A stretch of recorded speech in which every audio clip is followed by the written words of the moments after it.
Rumah sakit ini sudah ditutup hampir 8 tahun. Tidak ada pasien, tidak ada dokter, tapi setiap malam masih ada yang berjalan di lorong-lorongnya. Dan malam itu aku harus berjaga sendirian. Halo semuanya, selamat datang di channel kita, MDM Channel. Di sini kita akan mengupas kisah-kisah horor dan misteri yang mungkin belum pernah kamu dengar sebelumnya.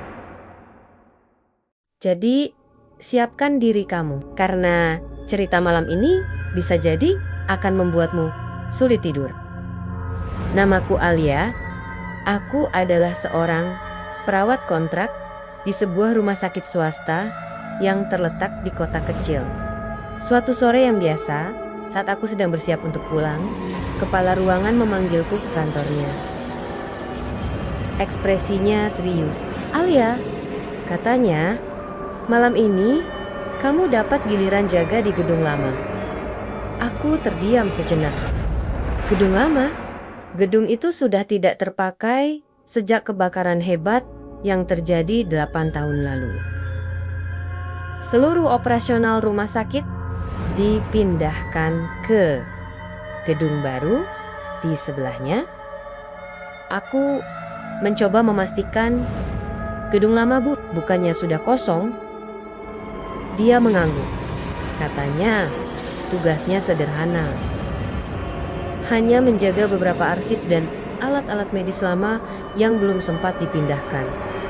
Tidak akan ada pasien, tidak ada aktivitas apapun.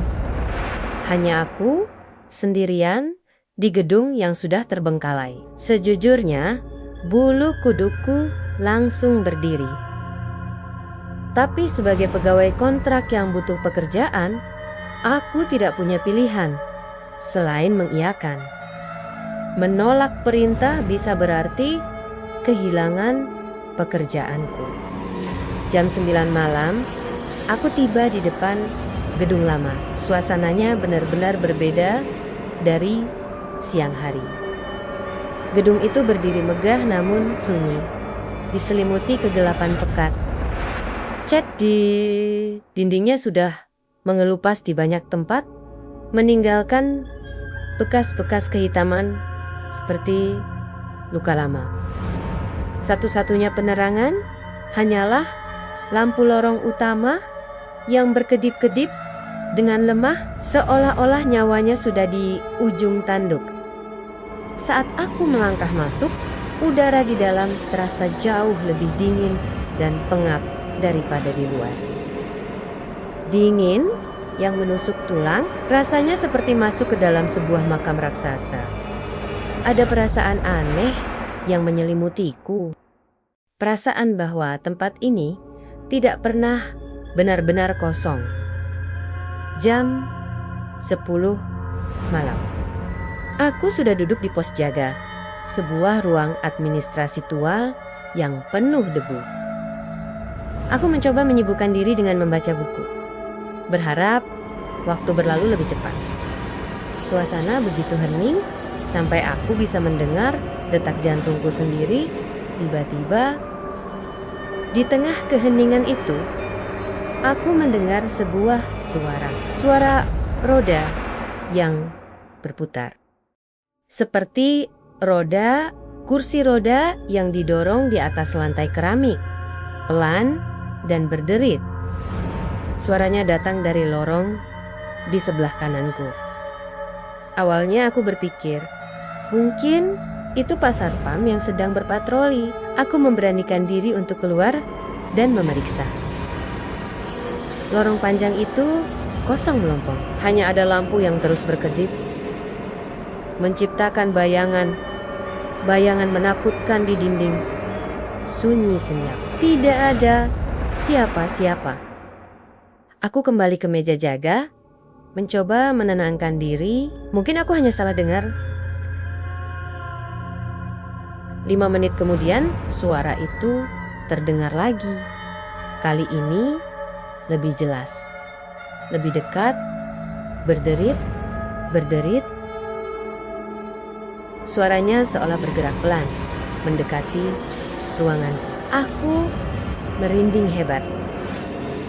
Aku memeluk diriku sendiri, mencoba menahan rasa takut yang mulai menjalar ke seluruh tubuh. Aku menatap jam di dinding. Masih panjang malam yang harus aku lewati. Tepat jam 12 malam, kejadian yang lebih aneh, telepon tua di mejaku tiba-tiba berdering kencang. Jantungku serasa mau copot. Aku menatap telepon itu dengan ngeri. Bagaimana mungkin kabel telepon itu jelas-jelas sudah dicabut dan tergeletak di lantai. Tapi deringnya terus bergema di ruangan yang sunyi, memecah keheningan malam. Dengan tangan yang gemetar hebat, entah dorongan dari mana, aku mengangkat gagang telepon itu. Aku menempelkannya ke telinga. Halo, aku berbisik. Tidak ada jawaban. Hanya ada suara napas yang berat dan terengah-engah di seberang sana. Dan di latar belakangnya, aku bisa mendengar suara seperti api yang berkobar. Suara gemeretak kayu yang terbakar. Kemudian sebuah suara perempuan berbisik lirih terdengar sangat lemah dan penuh penderitaan. Tolong, panas. Lalu sambungan telepon terputus. Aku membeku. Air mataku langsung tumpah. Aku tahu saat itu juga, ini bukan sekadar gangguan biasa.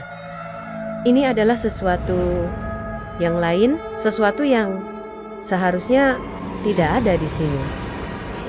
Jam 2 pagi. Saat aku sedang berusaha menenangkan diri, sebuah suara denting keras mengejutkanku.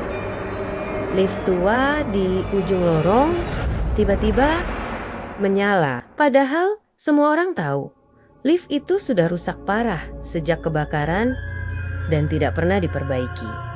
Lampu di atasnya menyala, menunjukkan bahwa lift itu aktif. Pintunya terbuka perlahan dengan suara berderit yang memilukan. Di dalamnya kosong, tapi anehnya tombol angka 3 menyala seolah ada yang baru saja menekannya. Lantai 3, lantai yang menjadi pusat kebakaran dan ditutup total sejak saat itu. Aku tidak tahu kekuatan apa yang menggerakkanku, tapi kakiku seolah melangkah dengan sendirinya menuju lift itu. Aku masuk ke dalam, pintu lift tertutup. Tanpa aku menekan tombol apapun, lift itu mulai bergerak naik. 1, 2, 3. Pintu terbuka. Pemandangan di depanku membuat napasku tercekat. Lorong lantai 3 hangus total. Dindingnya hitam legam karena jelaga. Bau asap yang menyengat masih sangat terasa, seolah kebakaran itu baru saja terjadi. Di ujung lorong yang gelap, aku melihat beberapa kursi roda berjejer rapi. Anehnya, semuanya menghadap ke arah tembok. Aku melangkah keluar dari lift dengan sangat perlahan. Setiap langkah terasa berat saat aku mendekat.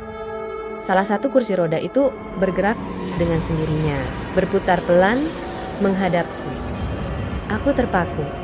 Di kursi roda itu duduk sesosok pasien. Tubuhnya hangus terbakar, kulitnya menghitam dan melepuh. Tapi dia menoleh ke arahku, matanya kosong, putih, tanpa pupil. Mulutnya yang gosong terbuka perlahan, dan dia berbisik dengan suara serak yang mengerikan. Kami belum pulang. Tiba-tiba, semua kursi roda yang lain bergerak serentak, berputar bersamaan, menghadap ke arahku. Aku menjerit sekuat tenaga. Dalam kepanikan, aku melihat pintu lift tertutup dengan sendirinya. Lampu di seluruh lantai mati total. Kegelapan menelanku dan aku pingsan. Aku terbangun keesokan paginya di pos satpam di gedung baru. Sudah terang. Satpam yang menemukanku bilang, aku tergeletak pingsan di depan pintu lift, lantai dasar gedung lama. Dia bilang, pintu lift itu sebenarnya tidak pernah bisa terbuka. Sudah disegel dengan palang besi sejak 8 tahun yang lalu. Karena penasaran, aku bertanya kepadanya tentang kebakaran itu. Dia menceritakan bahwa api memang bermula dari ruang ICU di lantai 3. Kebakaran terjadi di tengah malam, dan banyak pasien yang terjebak tidak sempat diselamatkan. Sejak saat itu, banyak kejadian aneh. Para penjaga malam sering mendengar suara kursi roda, tangisan, dan bisikan minta tolong dari gedung kosong itu. Beberapa perawat yang pernah ditugaskan jaga di sana, seperti aku, langsung mengundurkan diri tanpa alasan yang jelas. Seminggu setelah kejadian itu, aku mengajukan surat pengunduran diriku. Aku tidak sanggup lagi. Tapi ternyata teror itu tidak berhenti di sana. Kadang-kadang tepat jam 2 pagi, aku masih mendengar suara denting lift dari luar apartemenku. Padahal aku tinggal di lantai 1. Dan yang paling membuatku takut, aku sering mencium bau asap yang sama seperti di lantai 3.